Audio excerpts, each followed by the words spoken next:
My name is State Representative Tom Shaw. And you were telling me how you were changed once you saw something. Something happened in your life to change your attitude about abortion and cases of rape.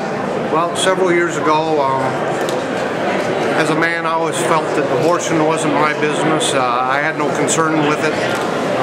I didn't like it, but it wasn't my cause.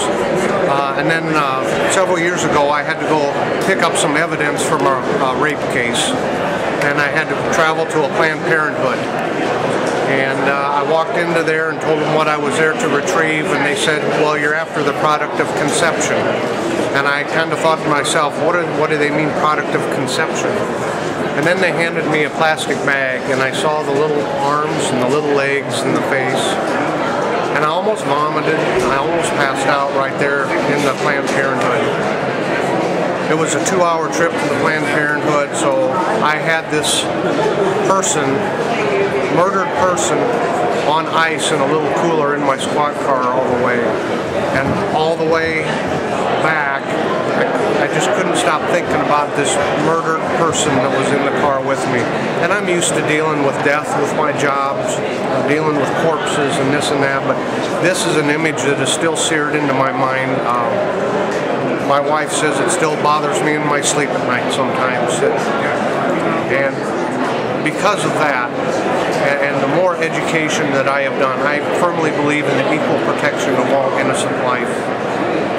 So what you saw was a human being, not a product. It was a person, yes.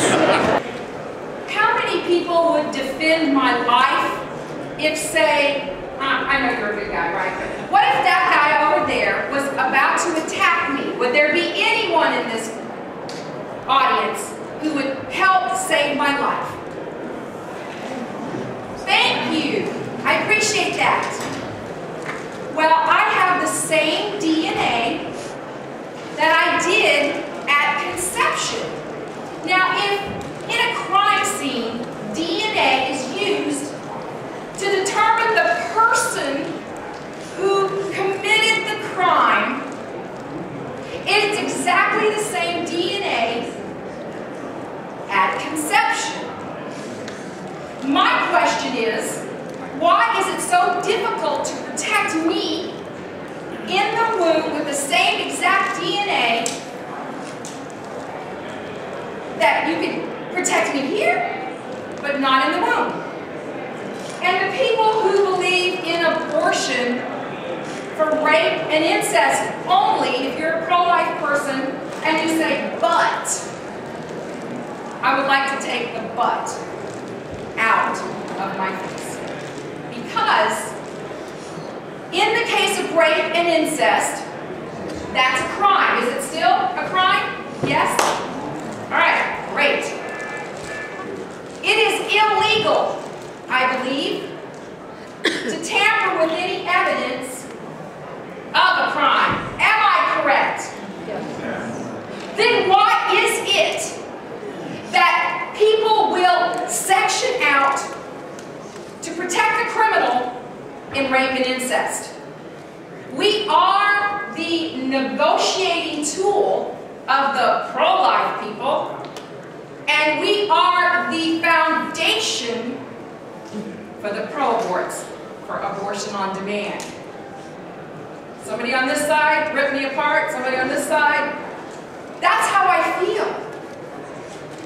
When I found out in 2005 that I was conceived in a gang rape of 8 men, man, actually I found out in 2003 that I was rape conceived. I didn't know the details. And at that point I realized, wow, society hates me.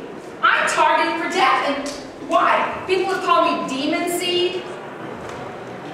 I'm a minister of the gospel. I love Jesus Christ. And one of the things I challenge people who aren't fearing God, but believe in the exception, who is strong enough to stand up to God and say, you don't deserve the opportunity to have glory and praise come out of that child's mouth. I know lots of people who are conceived in rape, they love God. A lot of us are very secure. That sound, my friends, is another abortion happening. Each and every time that you hear that alarm go off, another baby has lost his life. And a mother has been traumatized. There was one woman who, she had 2 abortions because her father forced her to have 2 abortions because of an incestuous relationship. Then she hid her pregnancy and she had 3 sons. She is quite able to tell you which scenario is the best. I guarantee you, she says, it's better to have 3 live sons than 2 dead babies. And that's what I'll leave you with. God bless you. Do your part for life. There's another baby.